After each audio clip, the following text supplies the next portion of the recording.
Well, thank you very much. I'm very happy to be again in Bratislava. I remember many years ago when, with my friends Jan Oravesh, Ivan Svenia, Ivona Konzerova, and others, we fought for a pension reform in Bratislava, and we were able to help the government to introduce a system of personal retirement accounts in this country. That is a great reform for growth and for empowering workers with capital, and therefore creating an ownership society that is so important for a free society. Now, I feel myself an honorary European in the sense that I have an extraordinary appreciation for Europe's traditions, values, history, culture. And that's why I am so worried and sad about the current economic problems of Europe. There are many, but I would like to focus on two of them that I believe are the main causes of the extraordinarily high rate of unemployment in Europe, and specifically of young unemployment in Europe. The first big problem is in this table. It's what I call the true debt of Europe. Generally, in the Maastricht Treaty and in the meetings in Brussels, they only speak about the official debt, that, as we know, has a limit of 60% of GNP, even though it has been trespassed by almost every country of the European Union, including Germany and France. But the bad news is that that is only the official sovereign debt of those countries. But if you calculate the true debt, that includes the unfunded liabilities of the pension, the health, the unemployment system, that is the promises their politicians and their government have given to workers, and therefore are a sort of debt to the people. If you calculate them in the right way, as has been done by my colleague Jagadish Kokali of the Clinton Institute, those are the terrible numbers for Europe. That is an average true debt of 4 times the GNP, going up to 9 times in the case of Greece.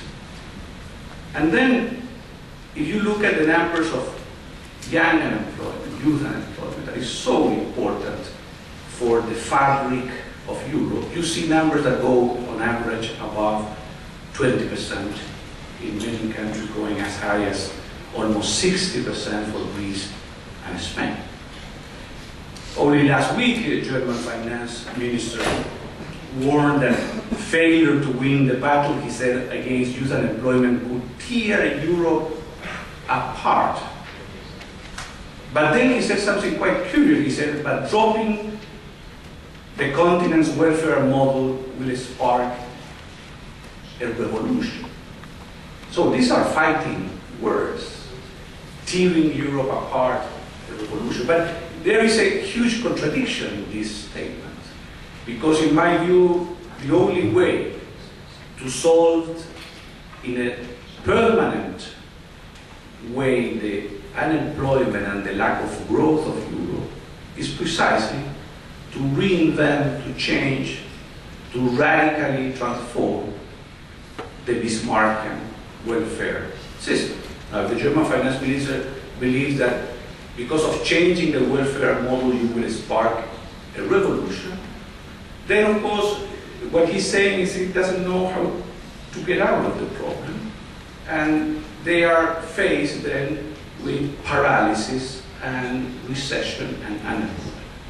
My position is that, as I said, that there are many causes when you have a dramatic economic crisis like the one in Europe. But generally, in social and economic phenomena, when you have a huge crisis, there is one single huge mistake at the root of the problem. And in my analysis, it has been the incredibly expensive and irresponsible welfare system of Europe.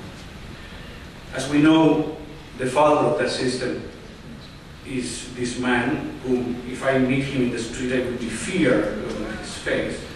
It's Prince Otto von Bismarck from Germany. And whatever his intentions, he created a system where he destroyed the link between contributions and benefits, ultimately between effort and reward. In the pension system of Europe, the unfunded system, the pay-as-you-go, the benefits are determined by some laws subject to enormous political pressure, and the contributions are by some other laws. There is no link, a strict link between contributions and benefits. So that obviously led itself to political manipulation at a large scale. It is extremely vulnerable to demographic trends. As birth rate goes up and we live longer, the number of workers who support pensioners goes down, and that is a crucial parameter in a pay-as-you-go Bismarckian system. So all over Europe and all over the world, the pay-as-you-go Bismarckian system is going bankrupt, and is a force behind the huge debt being accumulated by each country. Now, the solution in many countries in the last decade has been to increase the contributions to the system without recognizing that a pay-as-you-go system is basically financed by the tax on the use of labor. So how do you want to have lower employment if you are taxing employment? It's common sense that if you increase the taxes on using labor, sooner or later, because there is technological substitution between capital and labor, companies will use less labor and more capital, and at the same time the economies will grow at a lower speed than otherwise. So at the end of the day, the Bismarckian welfare system is financed by huge taxes on employment, in some countries 20, 30, 40%, and therefore is an enormous reason behind huge unemployment. So the Bismarckian system is behind the true debt, the high debt of Europe, and behind the high unemployment. I do not believe that small adjustments, cosmetic changes, can make a big difference. Can make small difference, can buy you time for the radical reform that is needed. And the radical reform, in my view, is to change completely the paradigm of the welfare state. You still need, of course, a system to take care of the poor and the needy, but should be a system based on individual freedom and personal responsibility. It's a completely different way of looking at it. As you know, in Chile, we had exactly that problem, and 32 years ago, we did a complete change, a paradigm change. We substituted the payroll tax for what we call a saving in a personal retirement account. Every Chilean worker put 10% of its wage in a personal retirement account. That money grows over 40, 45 years with the extraordinary force of compound interest. We have allowed every worker to benefit from the force of compound interest. And when someone reaches 65, instead of looking to the government, instead of looking to the fiscal budget, instead of begging money to some other country to help, you look at your balance in your account. That will be a huge balance, because if you save 10% of your wage for 45 years with compound rate of interest, you accumulate a lot of capital. And then you change that capital for a pension for life. We were able to manage the transition. Generally, people say, what a good idea, but it's impossible to go from the Bismarckian system to the Chilean one. I say it can be done. We did it 32 years ago. Capital markets allow you to finance the transition. What is needed are political leaders that are not governing for polls or for the next municipal election, but are trying to do what is correct and work for the long-term benefit of the country. Now, the results in Chile have been incredible. We have accumulated $200 billion, and in Chile is 80% of Chilean GNP. And that is not debt. On the contrary, it's new capital that is mobilizing the economy.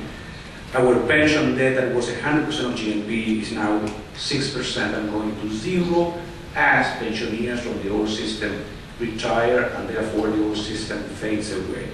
And ultimately, what is more important is that the full country, all the workers of the country, have a personal retirement account invested in bonds, very safe bonds, and some stocks. But ultimately, they are connected to the benefits of the country. In Chile, when the stock market go up, people don't say Bill Gates has another billion or Warren Buffett, but they say we, the people, have more money in our personal accounts, and therefore we will have a higher pension.